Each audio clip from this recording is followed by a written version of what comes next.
when it turns on and records, right? Oh, yeah. This show brought to you by Circle of Seven Productions, www.cosproductions.com. Please be sure to subscribe and welcome to our circle.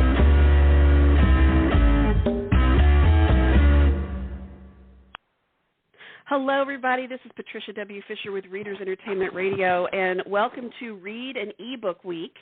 So it's pick an ebook, pick it up, read it, have fun with it. It's also Girl Scout Week.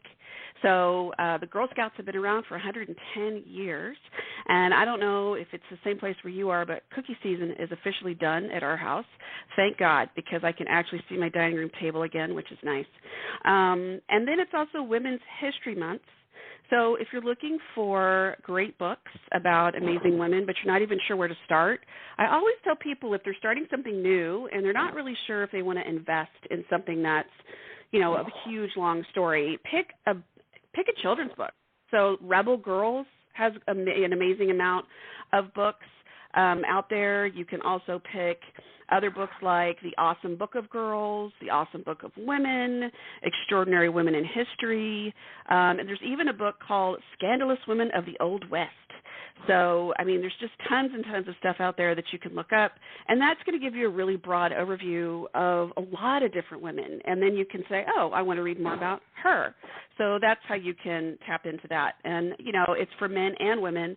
Everybody needs to learn a little bit more about history, no matter who you are. So give it a shout. And it's also National Caffeine Awareness Month, which is I'm very aware if I have not had caffeine every day. So I am thankful for that, caffeine. But we go back to read an ebook in a week, and I have someone here today to tell you about amazing books, and she's got a great list, and she's going to keep you plenty busy on that ebook. Her name is Carina Alyce. And if you are looking for strong women, amazing action, and steamy scenes, and the men you can't live without, you've come to the right place.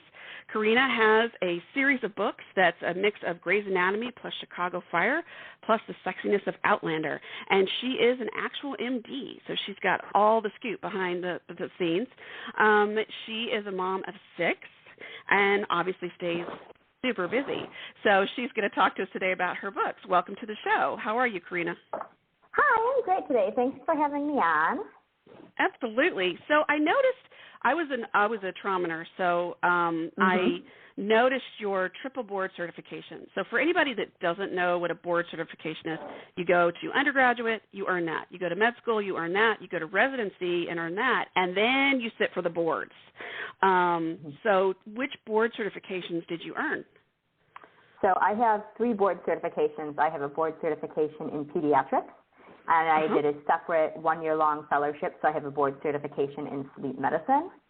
And then there's a new board certification that has a board exam with it that is obesity medicine. So I am certified in those 3. Wow. So I mean, it's just like a never-ending knowledge base, isn't it? I mean, you're just constantly learning something new with studies and new things that are coming in all the time. Yeah, and since we're shifting more towards telemedicine, I can do a lot. I can do more with adult medicine than I do sometimes with pediatrics. And sleep medicine, you do a lot of sleep apnea, which is also very weight-based, and so obesity medicine was the natural next step to take that board exam as well.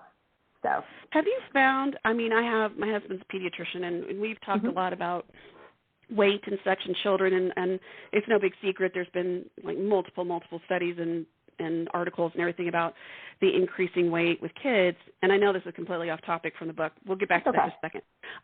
But have you seen something that works better than other things to help? Because it's already stressful being a kid in general with, you know, growing, your brain's growing, your body's growing, everything you're trying to figure out. Have you seen anything that's getting really good positive results for weight management? So other than medications individually, which some of them are really excellent, one of the things I talk to our parents about is why I have like a 3-step recommended thing that I do for everyone, and it's exactly what they do for bariatric surgery patients. And there's a lot of success with it, and it doesn't involve changing everything about your life. Okay. So I tell people to get rid of all of their drinkable calories that is not water or some version of vitamin D containing drink, whether or not it be soy milk or cow's milk.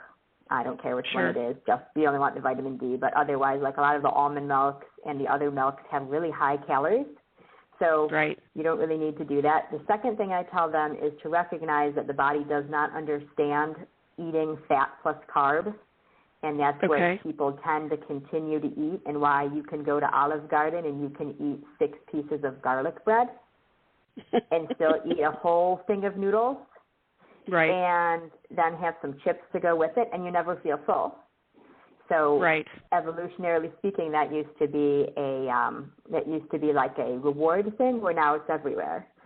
So humans just don't understand that when they're really good at understanding when they've eaten fat. They're really good at understanding when they've eaten protein, but eat fat and carb together, your body has no clue. That's how come you would never eat a steak the size of your head. But Oreos, which are fat plus carb, you can eat the entire thing. You feel weird, but you're still hungry. You can eat the full container. And so, and that being said, then the third thing I tell people to do is to, when they sit down for a meal, drink their water first, and then eat their protein before they eat a measured amount of their fat plus carb. Oh, wow. So that means if you're having, and then also I said eat your fruit or vegetable. Stop worrying so much about whether or not your kid ever eats a vegetable. If your kid wants to eat 3 apples instead of a pile of green beans, who cares? Go ahead. Yeah. So you eat your protein and your fruit vegetable first, and then you have a measured serving of your fat plus carbs. So if you're having macaroni and cheese and grilled chicken, you're going to eat your grilled chicken first, and then you're going to have a scoop of macaroni and cheese. Right. And then if you're still hungry, you go back again, drink your water, eat your piece of fruit, have another piece of grilled chicken, and then go back to the macaroni and cheese. Right, and see if you even want it at that point. Yeah, and so you don't have to do anything differently. You just restructure the things you do, because most people don't realize that the fat plus carb is the real problem. So, and that's how come keto that's how come keto, for example, people are really into keto because imagine eating a stick of butter like a candy bar. That sounds horrifying, but that's kind of what you do in keto. So you can take that same stick of butter, put it on 3 slices of bread, and it tastes amazing. And you still ate the whole stupid stick of butter. So. Oh, yeah, for sure. So I mean, and those are very reasonable. My parents picking it up all the time. Those are very reasonable changes. And I think a lot of times, and I've seen it too, it's like I'm going to have to change everything about what I'm doing, and just that idea I think is so overwhelming for so many. And I think too, like you're mentioning, people drink a lot of calories, and I don't think they really realize it. And there's a lot of calories in juice, and obviously soda. But it's just and people, well, it's just you're just drinking it. It's like, but it still counts. So it can be something very small. If you take juice out of a kid's diet, that might be 10 pounds a year that they don't gain. And a lot of times you're trying to get kids just to maintain so they can kind of grow taller and stretch versus lose a lot of weight. We're trying to change. So thank you for doing that. I know a lot of families probably very much appreciate it. When they see the results, they're probably not as excited about it, when you tell them they have to throw all the juice away. And in the beginning, I say that our first goal is to slow how quickly you gain weight, and then it's based on your puberty stage whether or not the goal is to lose weight. So I'll start having this conversation sometimes in 4- and 5-year-olds, sometimes sooner, because it really depends. And so many people that the pandemic made so many people stay inside that that you have nothing to do but eat. And what's easy to eat? Snacks. And what are snacks? Fat plus carbs. So school provided a lot of structure. Afternoon activities provide a lot of structure that you didn't get to eat whenever you wanted. And that's what we're seeing now. So people, but, they say that greater than 40% of the population gained weight more than they were gaining before. Right. So it's a lot. But see, then you bring your medical knowledge. Writing, but right. No, but then you bring that medical knowledge to your. And so, tell me, with you've got this very busy life, and it's not like that. Oh, just asking you because you're the mom. How do you balance? But it's more of you had all these things that you were doing, and then where in that did you say, you know what? I think I want to write these books. What was that catalyst? So it's kind of funny is that I've always been a big writer. I was like a 1998 Buffy fanfic writer. Yeah. Cool. I wrote these. Oh, I was very popular for that niche of people back when I was in high school. But, you don't really make money or do anything with fanfic writing. And I had dabbled in the idea of writing romances, so I actually, part of the series People Are Reading, the first scene was written in back in 2010 or something when I was a resident. But I think I was watching TV and there was a medical TV show that I was like, this is so wrong. Everything about this is wrong. This is ridiculous. I can do better than this. And obviously, since there are so many medical TV shows, people love medical TV. People are not just watching for the medicine. They're like, I want Dr. So-and-so to sleep with Dr. So-and-so, and they're going to have great kids, but, they got written out, so now they're there was somebody else now. Or, people love that. People love the high-stakes drama, but it's so unrealistic. Right. And, and so you get this, it just doesn't make sense. I'm like, I can do better than this. I can do better than this. So I'm going to. And and then I started writing, and I released some books without having a clue of what I was doing. Sure. And so then I took them off, and then I said, all right, I'm going to spend 6 months, and I'm going to just write like crazy. I'm not going to do anything else, just write books. I'm going to I'm going to go to work and take care of my family, but for 6 months, I didn't really post on. I followed Facebook groups, but I didn't build my website. I didn't send newsletters. I didn't do anything that really was involved in social media. I just wrote books so that I had a product that would be ready, so that when I started taking those things on, I wasn't like, oh no, when will I write the next book? Because I figured out that people really want to know when the next book is coming. Yeah. They do. Especially as a starting out romance author, nobody wants to get involved if you're only going to write one book and disappear. Yeah. Especially on a series. They want to know that, are there going to be 7 books in this series? When are they going to be out? Am I going to have to wait 3 years for the next book? Nobody wants to buy from you if that's your plan. So So here we are. Right. And so when you're sitting down and when you were doing that 6 months, did you plot out because you've got a few series going on. They're all based around Metro General. But you've got some different things happening, so different entities. So you've got a firefighter romance, you've got a medical romance, and then you've got some other stuff going on. So was it like, okay, I'm going to set it all right here, and then I'm just going to do this different stories or different clusters around this? And then how did you kind of plot that all out? So first thing I did, and this sounds strange, is that I sat down and I watched the TV shows and I said, what is it that all of these TV shows have? Right. What is it that people keep coming back for? And one of the things that became the driving storyline is advancement of women, is that first of all, women are the ones reading the romance novels mostly. Nothing about you guys, but the majority of them are women. And you want to be the hero in your story. And that's how come Grey's Anatomy is old enough to vote. Yes. Because if you had to name 3 doctors on Grey's Anatomy, you'd name 3 women right away. Right. You wouldn't name anybody else. You'd name 3 women. You could tell me all about who their boyfriends were and all about the greatest surgery and the greatest action they ever did. And so my premise of the books became, well, women are in medicine, but there's a lot of stuff about women not being paid the amount, not being offered, facing discrimination, which I actually have personally had issues with while I was doing my training. Sure. And then if you look at firefighting, women make up a very minuscule amount of that. But if you're going to write women into the firehouse, like I think like a lot of the TV shows have like 3 women in the fire station, I'm like, there ain't no firehouse that has 3 women for real. Like, I visit our firehouses locally, and yeah, 3 women on a single shift isn't happening.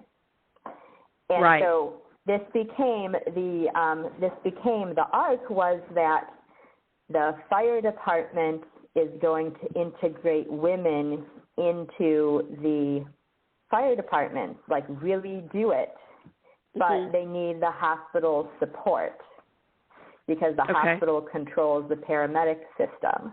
Right.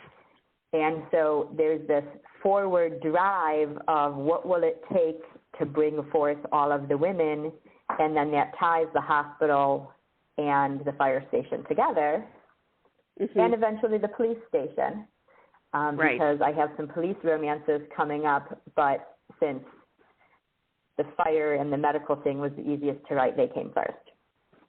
Yeah. And that is, I mean, that's a very valid point of those 3 entities do kind of commingle, especially when you're working in trauma medicine or emergency room. Those, you see a lot of the same people over and over again. And it's pretty typical. I mean, it wouldn't be unusual for a police officer to be staying overnight in a ER just to kind of as a security. So it wouldn't be unusual for you to meet a firefighter when they bring somebody in. I mean, or paramedics. I mean, it's just so you do meet the same people, and you do get that professional family kind of going. So with your first book, and I wanted to ask you this: when you're writing, I know that you mentioned that this is wrong. You know, like when anybody in the medical field has watched and shows, and they're like, "This is you can't get a results back that fast. It's not how that works." Blah blah blah. Do you feel the need to stay medically accurate in your books? Absolutely. Okay. Yeah. So that is book 3 of, I guess it's technically book 4. So I have this book called Burn Card, and it takes place in Las Vegas, sort of, and the main male character is a firefighter who's been burned in a fire. I interviewed 3 different plastic surgeons and said, here's how burned I want him to be. Right. Tell me how long it would take to heal. Tell me how many days he would spend in the hospital. Tell me how, now that he's fully recovered and I want him to be back at work, how long would his rehab be? When someone touches his skin, because it's romance, so somebody's going to make love to him, what does his skin feel like to him? Like, are all the nerves grown back? You know, so the answer is yes, by the way. The skin grows back like they transplanted his skin onto him from different parts. And you can feel it normally, but if you actually touch the skin, it kind of feels like an orange peel. Okay. And so, but I interviewed a bunch of plastic surgeons. So when I go in to write a situation, I have an idea of what I want to do, but then I talk to one of my doctor friends and say, here's what I want to do. Tell me how I'm doing it wrong. And so before I put a scenario in the book, I already know how long it would take to get that lab, what you would legit do, so that I never do anything that you wouldn't do. Right. And even just something simple as what kind of sutures would you use, or would you use staples, or you would never, you wouldn't dermabond a knee, a laceration, it's just like, because it's a high tense area. So, there's just a lot of things that most people wouldn't catch. But it's nice to have writers that make sure that is correct. So for those of us who do know, it's not a distraction, and it's fun. So tell me, with you start your Metro, and I love this because the Metro General, you start from like the 1990s and work forward. It's not all like present day right now. I mean, you've got all sorts of timelines going on here. Well, so yes and no. So the first book I wrote is actually called Smolder, and that one is set in the present day. Mm-hmm. And Smolder is like 400 pages long. It was originally going to be 4 books, but I was like, man, I'm just going to make it 2 books that are just really long. And so Smolder, I finished writing it, and at the same time, it takes place at the same time as High Risk, which is the doctor version. So Smolder has Aaron, the firefighter, as the main character. It takes place at the exact same time as High Risk, which has Angela, the cardiology doctor. They're next door neighbor. And so Aaron will go to a fire in August, and Angela will receive those patients from the fire in her book. Okay. So with these, there's no way that I can write and release a 400-page book every month. No. And so I was like, okay. I have some ideas of how we got to here, because the main pressure is the fire chief is integrating the women, and that fire chief falls in love with Aaron. And meanwhile, Angela is working at the hospital as a new cardiology fellow, and she falls in love with this very attractive medical student that she should not be dating.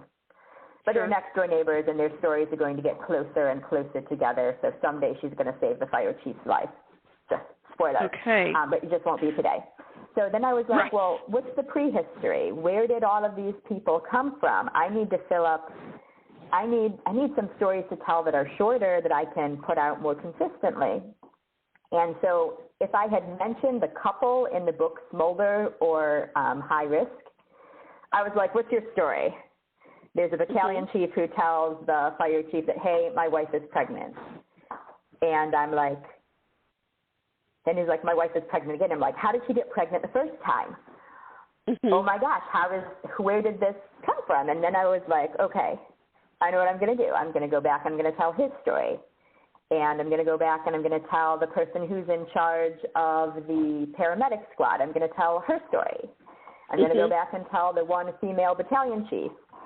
And the female battalion chief was like really, really, really like caustic. She's kind of like, her book is called Wildcat because she is the wildcat. That she's that loud, teeny tiny redhead who's just a spitfire and everything. And I was like, who is she going to marry? Who would be the guy for her? Right. And who did I pick? I picked an NFL football player. There you go. And the reason it happens in 1995 is because I decided to put him on the Cleveland Browns, because my book is set in Cleveland, and the Cleveland Browns get moved to Baltimore that year. Okay. Oh, that's right. They did. Okay. Well, they didn't technically get moved. The team moved, the colors and the name stayed, and so her boyfriend is getting moved to Baltimore at the same time that she's trying to establish herself as the first female member of the fire department. Okay. So drama and sexiness ensues. Of course. Well, yeah. I mean, there's just you got to have that there. Yeah. Have you had, you when you're sitting down, you're plotting this all out. Do you sit down and plot the whole thing? Because you've got several books coming out this year. So if you sat down in each series and go, okay, I'm going to write all these books and then set the dates. Are you on deadline? Like you have a routine that you set up and you're going to write these many pages or in these many words a day, or what is your general mojo with all this? So from the plotting standpoint, so first of all, I do not write at all on Saturdays. No writing. No computer, no nothing. And so I sit around and I live in my head about what will be an appropriate storyline for character X. Right. Okay. And so I sit through and I think of that. And then on Sunday, I'll probably write it down. In general, between 8 p.m. and 11 o'clock every night that isn't Saturday, after my kids are in bed, I'm probably doing some type of writing.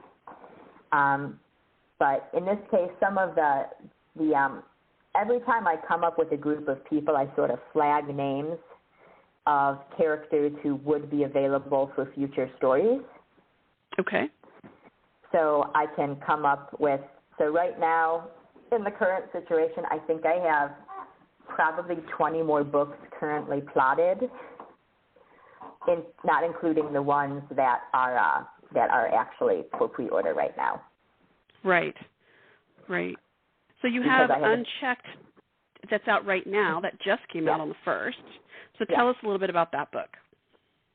So Unchecked is it okay that I spoil sections of it? I hope people still want to read it. Oh, they will. They'll okay? want to read it. You got great stories. Yes, go ahead. Okay. All right. So High Risk is this book about Angela, and she's a new cardiology fellow that moves to town for her training. And she gets taken under the wing of 3 different doctors who are all like a family unit. They're Kayla, Stella, and Elizabeth. Stella is a recovering alcoholic and ENT surgeon.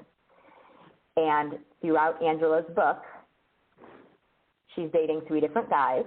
And she's not sorry. She's like, this is fun. Why can't I date 3 guys? They all have amazing different qualities. So she's dating this one. She's dating like the meanest alpha male in orthopedic surgery. He's like this guy that throws stuff at the nurses and his residents. He calls them all Neanderthals with saws. And actually, you saw him in the 1995 Wildcat book as like a sweet college student who was like really innocent, and now you see him all grown up and he is a jerk, total alpha male. Oh wow! But from Stella's perspective, he's like the best friends with benefits she's ever had. Okay. Then she's also dating this ER doctor. His name is Marcus Doyle, and he's been divorced 3 times, just like Ross on Friends. Okay. And he has 6 kids. But he's really fun, and he's really nice, and he seems very uncomplicated. And so whenever she and her orthopedic surgeon aren't together, she's like, well, I can date Doyle sometimes. It's not a problem. Sure. Nobody ever committed. And then she meets this, like, great, nice, sensitive neurosurgeon, and she starts dating him, trying to figure out, like, all right, are you somebody worth dating, or are you somebody worth just playing with? And so in the course of the book, she ends up in different sets of relationships with all of them, and she is pregnant. Okay. Yes. And so she doesn't know who the dad is. And well, first she thinks it's the guy she was dating, the neurosurgeon, until she gets her first ultrasound. And and all of this actually occurs during High Risk. You just have sections of it told from Angela's perspective. And this book is told only from Stella's perspective. So you see how she began a relationship with each of them. So I got to write 3 very different sets of sex scenes. Mm-hmm. And then you get to find out how everyone finds out that she's pregnant and how nobody knows who the dad is. And then the readers get to the end of the book, and guess what, reader? You get to pick who the dad is. Ooh, how fun. Yeah.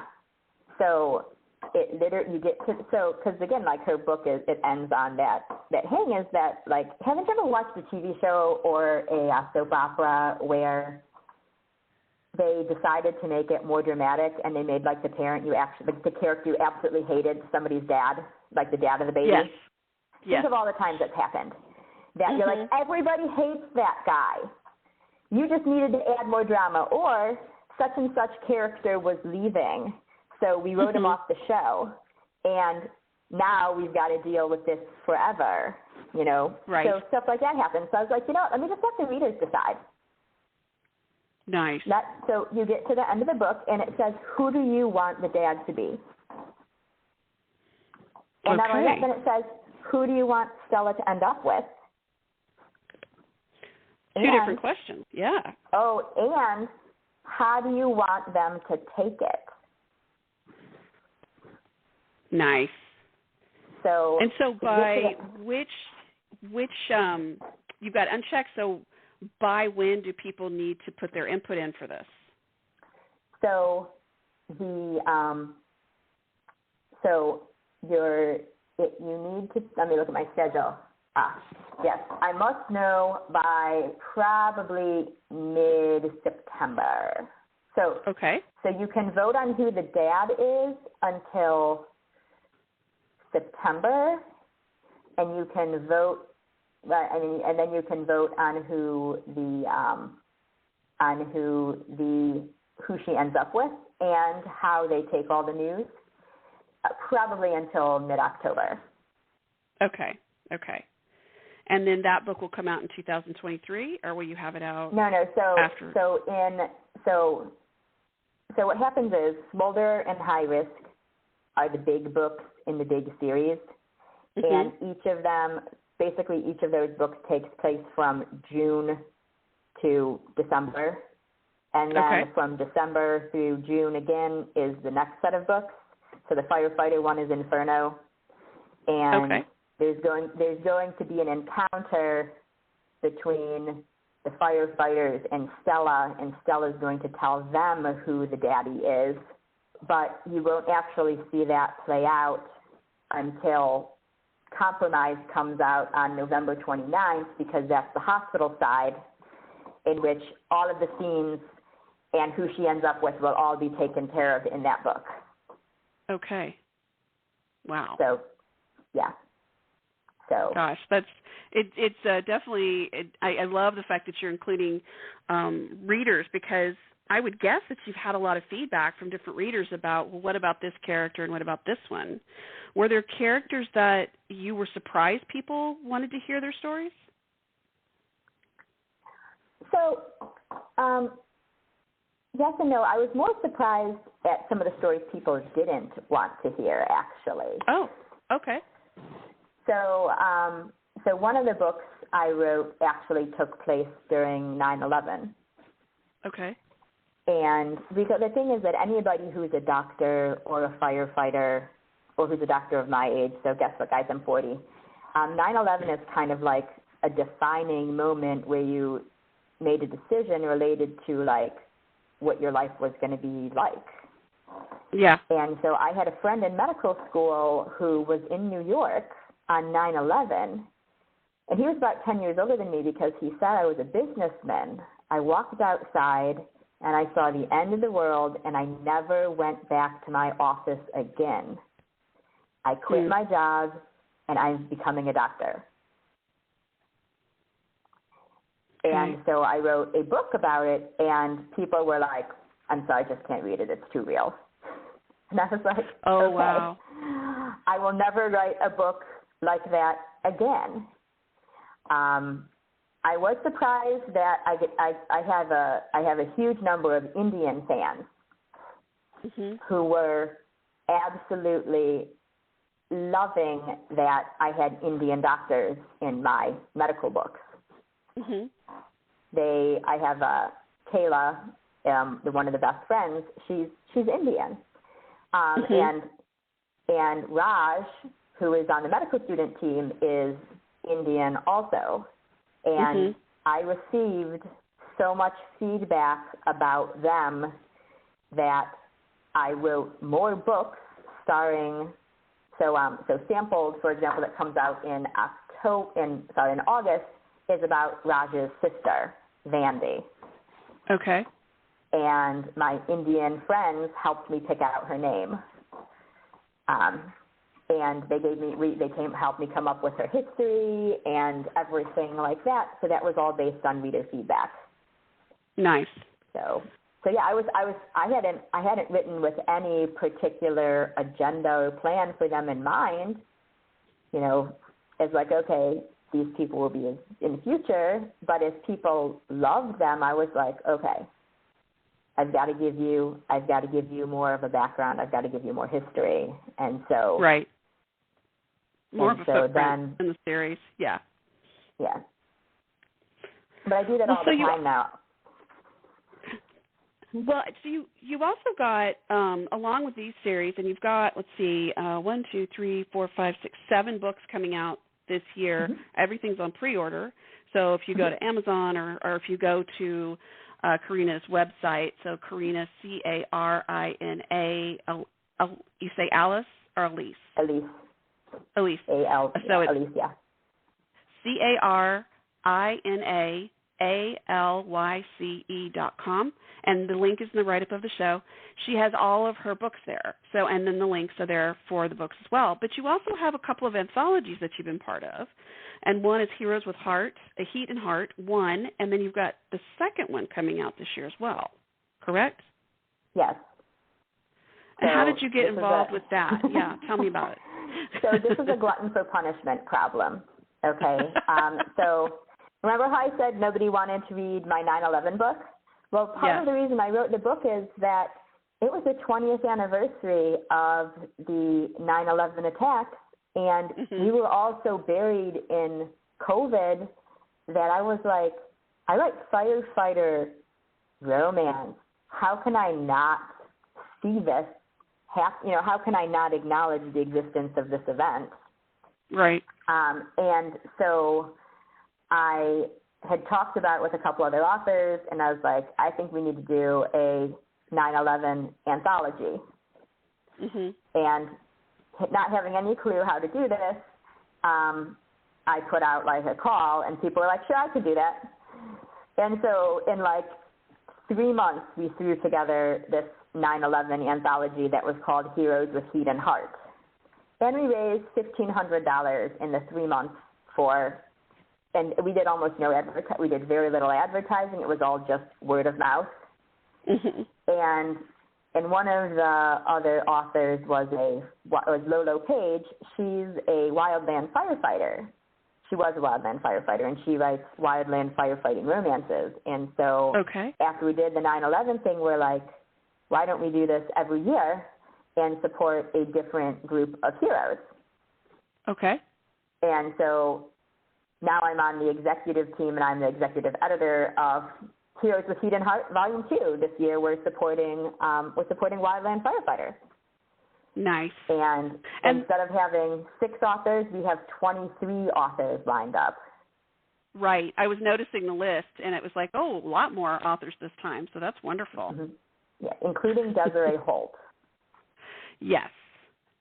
And everybody, she did post this on her Facebook page. She's having a bit of a rough patch with her health right now, so everybody send her positive vibes. And if you don't know who Desiree Holt is, she is an amazing writer. She started about 15, 16 years ago. She'd done all this other amazing stuff in her life. And she's like, you know what? I always wanted to write a book. I think I will. And she's written, over 200 at this point, right? Yes. Yeah. And they're saucy. So, be ready. Yeah. So she volunteered, and so we got 23 people came together, and we're donating all of the money that this anthology makes to the grassroots wildland firefighter organization, because they do a lot of advocacy for wildland firefighters. Lots of people don't know that wildland firefighters are treated like seasonal employees. So they don't really get permanent benefits, insurance, stuff like that, and they're out risking their lives for us.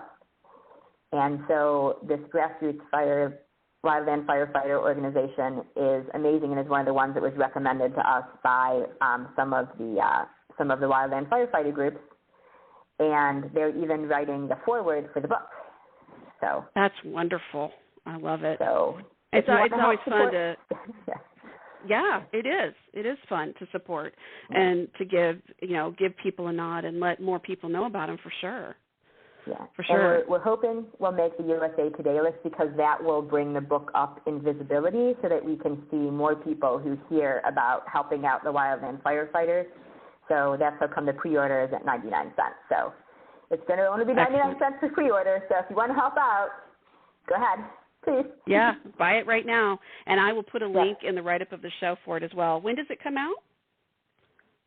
It comes out June 28th. All right.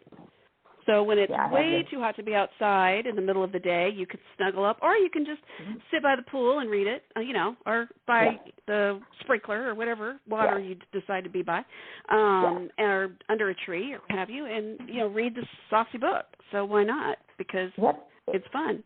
Was there ever a question for you to make your books on the sexier side, or was just kind of like, well, yeah, of course I'm going to do that? I mean, was that ever a question? In my case, no. Okay. Well, so I always read steamy romance. It just was like, I have a bunch of books that you don't expect to be steamy, but they are in like fantasy world.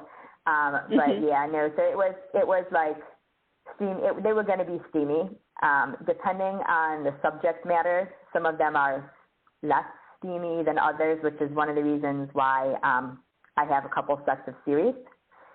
So because the thing is that I noticed that romance readers are kind of sensitive to how much sexiness occurs in the book.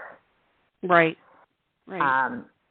So like the 9/11 one, I had actually really like decreased the steaminess because of the seriousness of the situation. Right. So there is sex in it, but it's really like it's way like decreased because they're digging up the ground zero, and then you're not going to have a porno level sex scene in there. Right. But right. And then I have another one coming out called Matched, and that one comes out next month, and that stars religious Jews. And I know one of Michael. I know, because again, this is the thing, is that my hospital and my fire station are supposed to be reflections of what happens in the real world. Is that my nurses? There's a ton of Filipino nurses. There's nurses in my hospital, actually. There's techs. There's surgical scrub techs. There's all of these things that actually exist in hospitals that don't typically get seen. And so I make that part of the story, and that's just part of the thing. And so there's also Jews in the hospital. And one of so Michael, he's the hero of High Risk, and he has so many mysteries. But you don't hear that about him in Unchecked because it's not really his story; it's Stella's story. But Michael has Raj and Nora on his team, and Nora is an Orthodox Jew, and she is going to meet her perfect match next month. Oh yeah. Okay. I talked to a lot of Jewish doctors and Orthodox Jewish doctors and others who told me all of their worst dating-related stories, because the way that Orthodox Jews date is not typical for what United States people date. And so it's more of a romantic comedy, but also there's like a big thread of drama throughout it. And so that one, they have kissing, but they don't have graphic sex. The sex happens off screen. So that one and Embers, the 9/11 one, they got moved into their own series because they're high on drama, less on sex. And so if you read it after one of my really sexy books, you'll be like, why the heck did this story appear here? And then you won't want to read the next book because you're like, this is what I'm expecting. And so Stella's set of books are all, so Unchecked is the start of a somewhat kinkier series. Where there's more, because like Stella gets to have sex with 3 different guys, and so usually you don't see that in a romance. You usually only have the one. Well, she's going to have 3, and that was always written into but again, that it didn't make sense to fit it in the prequels, and it didn't make sense to fit it in the drama, and so it became its own series. And then there's going to be Guarded, which is coming out in September, and that one is going to have a police officer, and a pediatrician, except in this one, the pediatrician is the dominant one and the police officer is the submissive one. It makes sense, though. And right. So all of the really and all of these though occur in the same universe. So you'll see the different characters have been appearing, and now they get their own story. So nice. So there, and then the other ones that do directly with the plot of the main arc, that would be Tempted and Sampled. They go back into the main arc, so they end up as being more of prequels that are a little bit shorter, but they happen at the same time and fill in all this information you might have not thought about. It's kind of like it's not quite the B team, but it's like when you're watching Star Trek and somebody's in engineering helping Geordi, you don't know what that guy's life is like. Now you do. Now we do. I love it. Yep. So for anybody that's looking for a great list of books and a whole lot more books coming out this year, Carina Alyce has got you covered. So check her out at CarinaAlyce.com. That's CarinaAlyce.com. And she's got her medical romance series. She's got a firefighter series. She's got all sorts of sexy and sweet, more sexy on the sexy side books. Yeah. And she also has an anthology that's coming out on June 28th. And so thank you so much for being here today. Please come back and talk to us again. Thanks for having me. Yeah, I think the anthology people are going to come by closer to June. I think I have that booked up. And yeah, I think also I have one booked for the fall, right when all of the revelations come out for what happened in Unchecked. So you can find out how many people voted. I would love that. Oh, yeah. So, we should absolutely discuss. Make sure that, she's got the right guy there. So. Hey, I didn't pick it out. The readers will pick it out. That's right. But my beta readers were like, oh, they have to pick. And she told me which guy they had to pick. And I'm like, well, I don't really get to pick which guy. She's like, you have to have a favorite. And I'm like, I have plans for all. I have plans for every guy if he is not the one given the rose at the end. Right. They will all get their books. So, yeah, everyone will get coupled, yes, eventually. Babies I love forever. Babies and weddings forever. Well, thank you so much for being here today, and we will talk to you very soon. Okay, no problem. Thank you for having me. Absolutely. And if you're looking for Carina, she's also on her website, Facebook, Twitter, and BookBub. I've got links to all of those in the write-up of the show. Her book right now, Unchecked, is out, and then you can get Wildcat for free right now. So everybody just, it is Read an eBook Week, so grab one of those books or all of those books and keep on reading, everyone. Stay safe. This show brought to you by Circle of Seven Productions. www.cosproductions.com. Please be sure to subscribe and welcome to our circle.